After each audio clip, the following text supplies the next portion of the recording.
मकर संक्रांति का पर्व हर वर्ष सूर्य के मकर राशि में गोचर करने की तिथि पर मनाया जाता है। इस दिन गंगा स्नान, पूजा, जप तप और दान करने का विधान है। शास्त्रों में लिखा है कि मकर संक्रांति तिथि पर सूर्य देव उत्तरायण होते हैं। ये समय देवताओं के लिए होता है।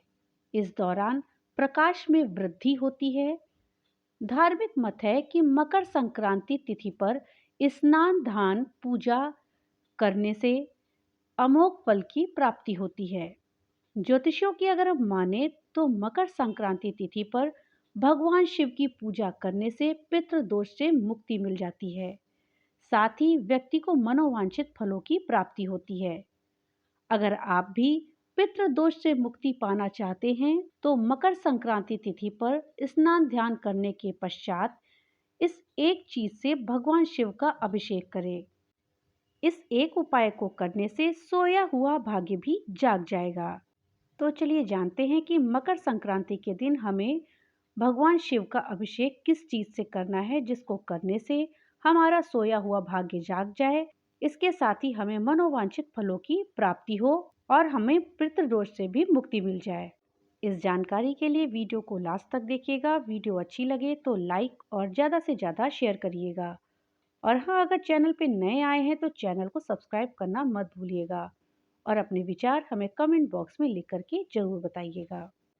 मकर संक्रांति के दिन भगवान शिव का किस चीज़ से अभिषेक करना है जिससे कि हमें उत्तम फलों की प्राप्ति हो, ये जानने से पहले आइए हम सबसे पहले ये जानते हैं मकर संक्रांति किस तारीख को पड़ रही है, साथ ही इस दिन क्या शुभ मुहूर्त है और इस पर्व का क्या महत्व है। दोस्तों, इस बार एक बार फिर से मकर संक्रांति की तिथि को लेकर के लोगों में असमंजस की स्थिति बनी हुई है।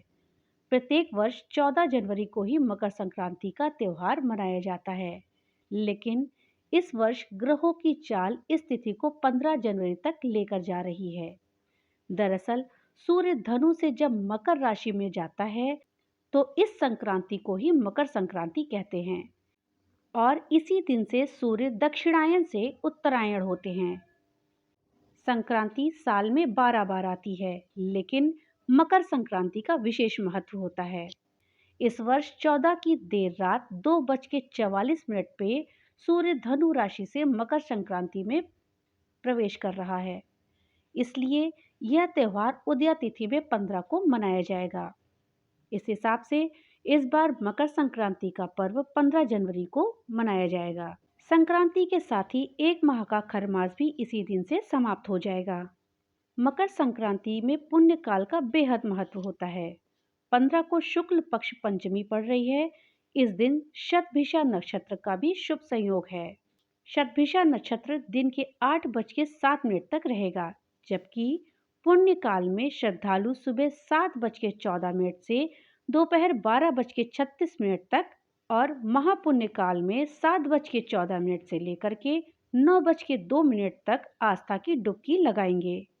इस दिन स्नान और दान का विशेष महत्व होता है।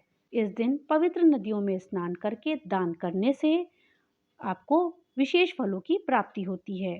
15 जनवरी को मकर संक्रांति पर कई शुभ मुहूर्त भी बन रहे हैं। इस दिन पौष शुक्ल पक्ष पंचमी तिथि है और शतभिषा नक्षत्र इसे विशेष बना रहा है, जबकि इस दिन अभिजीत मुहूर्त दिन के 11:31 से लेकर के दोपहर 2:14 तक रहेगा। अमृत काल रात्रि में 10:49 से लेकर के सुबह 8:07 तक रहेगा। दोस्तों, एक प्रश्न उठता है कि मकर संक्रांति का नाम मकर संक्रांति क्यों पड़ा। ज्योतिषाचार्य के अनुसार शनि मकर राशि का प्रतिनिधित्व कर रहे होते हैं। इस समय पिता और पुत्र के आपसी मतभेद को दूर करने का और अच्छा संबंध स्थापित करने के लिए सूर्य इस दिन शनि देव की राशि मकर में प्रवेश करते हैं। इस संक्रांति को इसीलिए मकर संक्रांति का नाम दिया गया है और इस पर्व को हम मकर संक्रांति के नाम से मनाते हैं। मकर संक्रांति के भगवान कौन हैं? दोस्तों, मकर संक्रांति के दिन हम किस भगवान की पूजा करते हैं? मकर संक्रांति के दिन स्नान दान का विशेष महत्व होता है। इस दिन सूर्य का मकर राशि में प्रवेश होता है मकर संक्रांति के दिन स्वर्ग का दरवाजा खुल जाता है और इस दिन गंगा सागर में स्नान करने का विशेष महत्व होता है। मकर संक्रांति के दिन भगवान सूर्य की पूजा करी जाती है। हम क्यों मकर संक्रांति का त्योहार मनाते हैं, इसके पीछे भी एक कहानी है। मकर संक्रांति के दिन ही गंगा जी भगीरथ के पीछे पीछे चलकर कपिल मुनि के आश्रम से होकर सागर में जाके मिली थी और इसी दिन यशोदा माता ने श्री कृष्ण को प्राप्त करने के लिए व्रत किया था। दोस्तों, इस दिन गंगा सागर में स्नान दान के लिए लाखों लोगों की भीड़ जमा होती है। लोग कष्ट उठा करके गंगा सागर की यात्रा करते हैं और इसके साथ ही अपने सभी पापों का नाश करते हैं। इसके साथ ही मकर संक्रांति की एक पौराणिक कथा भी है। कहते हैं मकर संक्रांति पर सूर्य देव के रथ से ये खर निकल जाते हैं और फिर सातों घोड़े सूर्य देव के रथ में जुड़ जाते हैं। इससे सूर्य देव का वेग और प्रभाव बढ़ जाता है। इसीलिए इस दिन से शुभ कार्य प्रारंभ हो जाते हैं और मकर संक्रांति का पर्व इस दिन मनाया जाता है।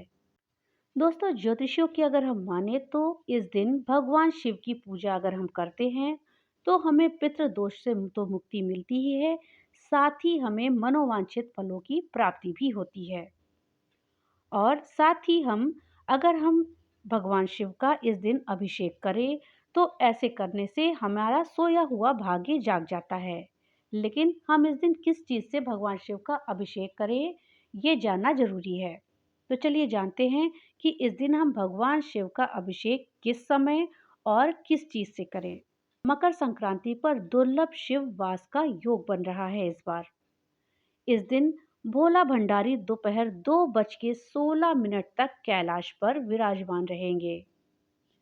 शिव पुराण में लिखा हुआ है कि शिव जी के कैलाश पर विराजमान रहने के समय अगर अभिषेक करे तो उस व्यक्ति को सभी प्रकार के सुखों की प्राप्ति होती है। अर्थात हमें शिव जी का अभिषेक उस समय करना चाहिए जब शिव जी कैलाश पर विराजमान हो। अगर हम उस समय शिव जी का अभिषेक करते हैं तो हमें पुण्य फलों की प्राप्ति होती है, हमें सभी सुख मिलते हैं और हमारा अभिषेक सफल होता है। साथ ही हमारे सभी कष्ट भी दूर हो जाते हैं।